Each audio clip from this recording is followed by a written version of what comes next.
Hello, welcome to market morning dose by chartical chats. आज है 22 अप्रैल। I hope आपका weekend अच्छा रहा होगा। हफ्ते की शुरुआत पॉजिटिव नोट से होने वाली है। स्क्रीन पे आपको दिखाई दे रहा है 19 अप्रैल का एफआईडीआई एक्टिविटी का डेटा। कैश मार्केट में एफआईआईज ने 129 करोड़ की खरीदारी की और डीआईज ने कैश मार्केट में 52 करोड़ की बिकवाली करी है।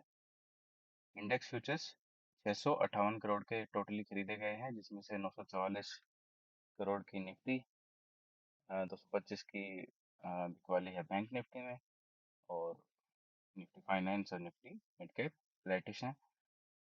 इंडेक्स ऑप्शंस 5,753 करोड़ के खरीदे हैं, और जिसका मतलब यही निकलता है, इससे पहले वाले दिन भी खरीदारी आई थी। तब भी मैंने आपको बताया था कि जब भी ये ऑप्शंस में खरीदारी ज़्यादा आए तो उस टाइम ये समझ लीजिए कि कोई बड़ा मूव आएगा। किस तरफ आएगा वो चार्ट बताएंगे। रिफाइज ने स्टॉक फ्यूचर्स 4,215 करोड़ के खरीदे हैं। लेकिन कुल मिला के देखोगे तो पिछले एक हफ्ते में, 10 दिन में इन्होंने 50,000 करोड़ रुपए का माल बेचा है।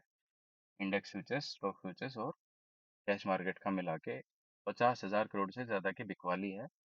3-4 हजार करोड़ की एक आज की कम कर लीजिए, उसमें से लगभग 5,000 करोड़ के आज के लिए कम कर लीजिए। फिर भी मोटा मोटा 50,000 करोड़ का माल बेचा है, जिसको हमने पूरा ऑब्जर्व कर लिया है।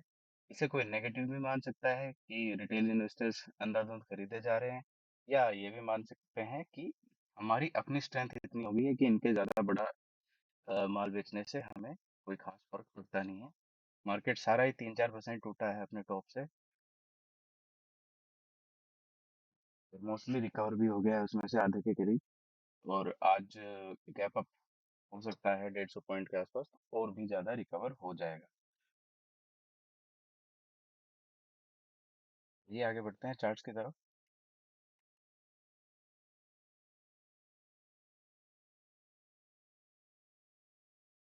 पहले ग्लोबल मार्केट्स का हाल देख लेते हैं। डाउ जोन्स 211 पॉइंट बढ़ के बंद हुआ।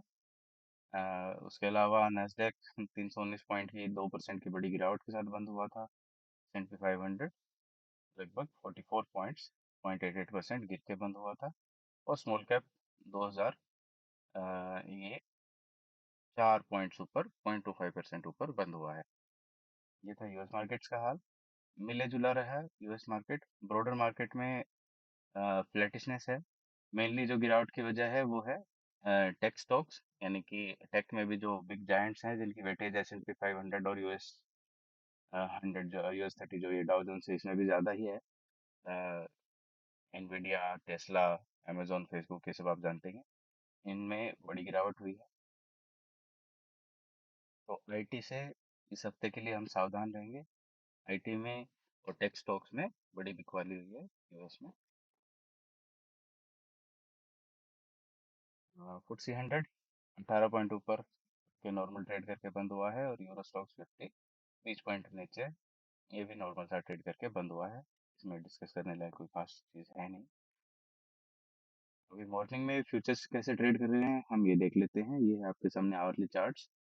इसमें US 30 90 पॉइंट्स ऊपर, US 100 यानी कि नेस्डेक, जिसमें 2% की बड़ी गिरावट हुई थी, वो अभी 0.45% ऊपर ट्रेड कर रहा है।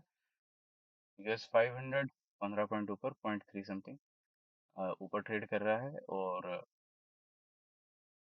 US 2000 में 6 पॉइंट ऊपर, ये भी 0.3% ऊपर ट्रेड कर रहा है। मेन है अच्छा, ये रेजिस्टेंस लाइन आपको दिखाई दे रही होगी यहाँ पे। इसके ऊपर ही यूएस फ्यूचर्स आज मॉर्निंग में खुले हैं, और ब्रेकआउट देके इसके ऊपर ही ट्रेड कर रहे हैं। यहाँ पे लाइन मैंने ड्रॉ की होगी वीकली का, जब मैं एनालिसिस कर रहा था। US 100 ये भी ये अच्छे खासे डाउन ट्रेंड में है। अभी अपने नेक्स्ट ऊपर से एक सपोर्ट को तोड़ चुका है, जो कि ये थी। और जो अगली सपोर्ट है वो है 16,750 के आसपास। ये ये देखने की बात होगी कि ये यहीं से घूम जाता है या नीचे आता है। इसमें बहुत सारे लोग ईटीएफ लेके रखते हैं, नेस्डेक का ईटीएफ अपने म्यूचुअल फंड्स में, या फिर डायरेक्टली ईटीएफ भी खरीदते हैं कुछ लोग। तो उनके लिए जो लेवल्स इंपॉर्टेंट होंगे वो होंगे 17,360, लेकिन ETF वगैरह ट्रेड करने की चीज़ नहीं है, उसे आप लॉन्ग टर्म के लिए होल्ड करते हैं। लॉन्ग टर्म पिक्चर इसकी हम अपने वीकली एनालिसिस में चेक करेंगे, तो लॉन्ग टर्म पिक्चर इसकी ठीक ही है। इतनी बड़ी तेजी के बाद करेक्शन इतना सा तो बनता ही है। मुझे लगता है 16,750 के आसपास तक और ज़्यादा नीचे जा सकता है, या फिर ये यहाँ से भी घूम सकता है आज से, क्योंकि ग्लोबल टेंशन भी कम हुई हैं। वीकली चार्ट्स की एनालिसिस हम अलग वीडियो में करेंगे, समझाऊंगा। और ये भी एक बॉटमिंग आउट की प्रोसेस में है। US 500 भी मॉर्निंग में 13 पॉइंट ऊपर ट्रेड कर रहा है, आपको मैंने बता ही दिया। आगे देखते हैं जिप निफ्टी। जिप निफ्टी हमारा 150 पॉइंट ऊपर है, लेकिन एक रेजिस्टेंस के आसपास है, जो कि है यहाँ से और 50 पॉइंट ऊपर। तो निफ्टी खुलने के बाद 200 पॉइंट तक बढ़ जाए, ओवरऑल 200 पॉइंट के आसपास का गेन आ जाए, तो लॉन्ग पोजीशंस मेरी है ऑलरेडी, बैंक निफ्टी में है। मैं उस टाइम पे एक बार प्रॉफिट बुक करना ठीक समझूंगा, लेकिन उसके ऊपर अगर ब्रेकआउट आता है तो निफ्टी के मेन चार्ट में हम एग्जैक्ट लेवल्स देखेंगे। मेनली आप ये मान के चलिए कि 200 पॉइंट ऊपर यहाँ से कल की क्लोजिंग से ऊपर एक बार निफ्टी आ जाता है, तो एक बार के लिए प्रॉफिट बुक कर लेने में कोई हर्ज नहीं है। इसी के साथ डिस्क्लेमर दे दूं, मेरी किसी भी तरह की कोई भी खरीदारी या बिकवाली की डायरेक्ट राय नहीं रहती है। मैं सिर्फ अपना एनालिसिस पेश करता हूं, और मैं जिस तरीके से ट्रेड करने वाला हूं ये इस वीडियो में बताता हूं। Trading is a risky business. आप किसी भी तरह का कोई भी डिसीजन लेने से पहले अपने फाइनेंशियल एडवाइजर की सलाह लें, और अपने विवेक का इस्तेमाल करें। डिटेल डिस्क्रिप्शन आपको डिस्क्रिप्शन डिटेल डिस्क्लेमर आपको डिस्क्रिप्शन में मिल जाएगा, उसे आप पढ़ना ना भूलें। वो मेन ट्रिगर्स, एक पुराना वीडियो जो रेगुलरली देखते हैं उन्हें पता होगा ये लाइन कैसे ड्रॉ करी गई है। अभी आप ये मान के चलिए 83.41 का लेवल है, जिसके नीचे जब तक US डॉलर बना हुआ है तब तक हम टेंशन फ्री हैं। इसके ऊपर अगर आता है और 83.7 का अगर ब्रेकआउट दे देता है इस लेवल का, फिर हमारे मार्केट के लिए पहले नेगेटिव होगा। तो इन लेवल्स पे नजर रखिए।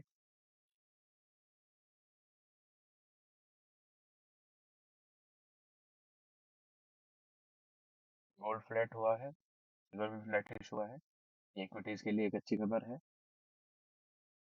इसके अलावा US क्रूड जो है, WTI क्रूड 81.5 के आसपास ट्रेड कर रहा है, ब्रेंट क्रूड 86.5 के आसपास ट्रेड कर रहा होगा। ये जब तक 90 के नीचे, US क्रूड जब तक 85 और ब्रेंट क्रूड जब तक 90 के नीचे बना हुआ है, तब तक के लिए बाजारों के लिए आप पॉजिटिव ही मान के चलिए। इसने आप देख रहे हो एक हेड एंड शोल्डर पैटर्न भी बनाया है। पैटर्न की पाठशाला में हम आज या कल एक वीडियो बनाएंगे, जिसमें हेड एंड शोल्डर और inverse head and shoulder pattern का इसके बारे में सारी बातें समझेंगे।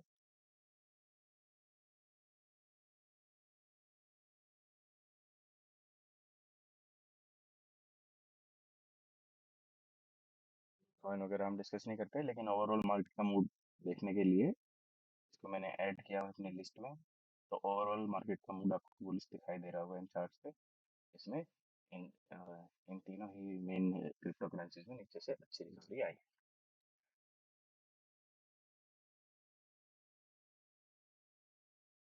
ये लिस्ट आपको दिखा देता हूँ।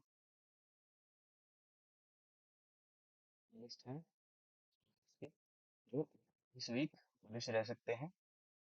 इनकी डिटेल्ड वीकली एनालिसिस भी करेंगे हम। ये लिस्ट है उन स्टॉक्स की जो इस वीक वीकली चार्ट्स पे बेरिश थे, तो इस वीक के लिए बेरिश रह सकते हैं। बुलिश बेरिश का मतलब है कि इस वीक एक बड़ी 5-10% के आसपास की बड़ी गिरावट इनमें आ सकती है मेरे वीकली एनालिसिस के हिसाब से, और एक बड़ी खरीदारी स्टॉक्स में आ सकती है हमारे वीकली एनालिसिस के हिसाब से।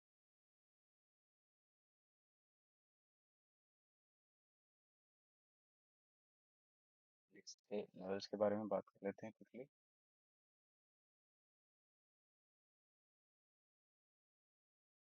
के लिए लेवल्स पहले से ही ड्रॉ किए हुए हैं।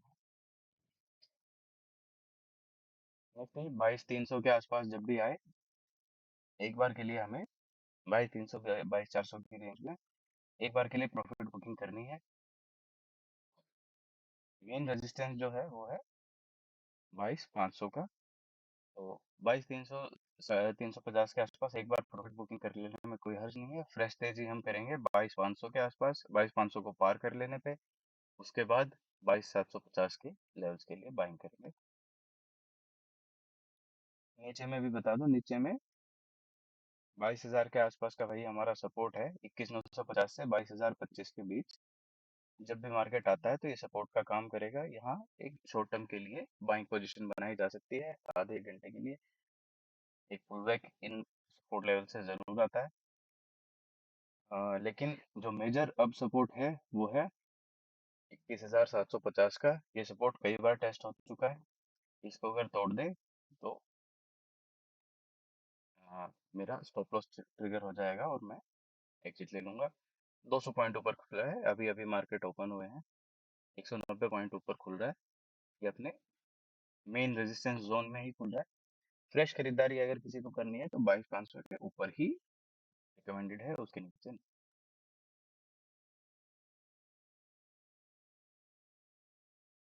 निफ्टी में नेक्स्ट 48,145 के आसपास खुल रहा है। अपने रेजिस्टेंस लेवल के आसपास ही खुल रहा है। 48,277 के ऊपर जाके अगर अर्ली कैंडल या 30 मिनट कैंडल क्लोज दे देती है तो इसमें 48,900 के लेवल्स तक के लिए खरीदारी की जा।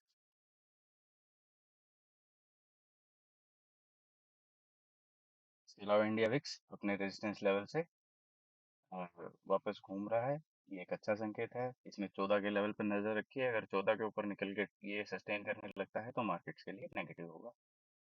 यूएस डॉलर के बारे में हम डिस्कस कर ही चुके हैं। इसी के साथ आज का वीडियो हम बंद करते हैं। Thank you.